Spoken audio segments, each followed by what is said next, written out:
Would you like to know 3 things about commercial property that other investors out there know nothing about?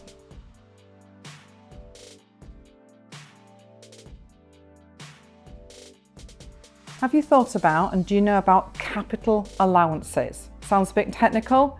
Doesn't matter, we've got the experts to help us. But what you need to know, if you are buying a commercial property that has any assets in the property such as fixtures, fittings, equipment, that could be a tax allowance that you can claim when you buy the property.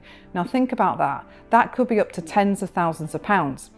That's going to really help you with your funding. Capital allowances are something in there unique to commercial that you're going to be able to use. Secondly, if you are buying commercial property and you have some money in your pension, or perhaps you're working with some joint venture partners and other family members, you've got a pot of money there that you might be able to access, subject to talking to the experts, to use to buy commercial property. Now think about this, when you buy the property, it might be commercial.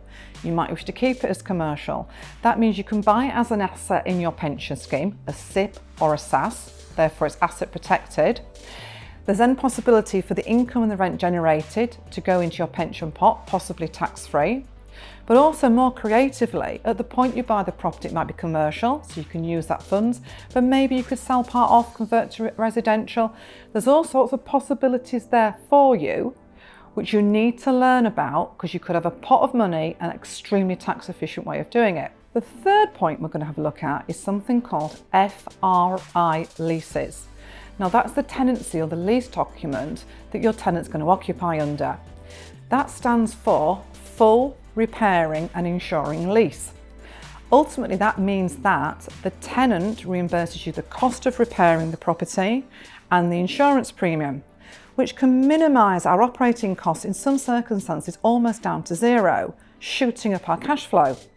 That's something, if you correctly structure the deal before the tenant goes into occupation, absolutely shoots up our profit from that property. But you must structure it correctly before the tenant goes in and almost at the time of buying.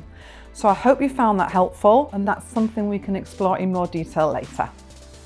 Are you currently investing in property or keen to get started investing in property? No matter where you are on your journey, I've got 2 questions for you. First one, are you where you want to be? And 2, are you moving at the pace you want to move at? If the answer is no to either or both of those questions, then you need some serious training.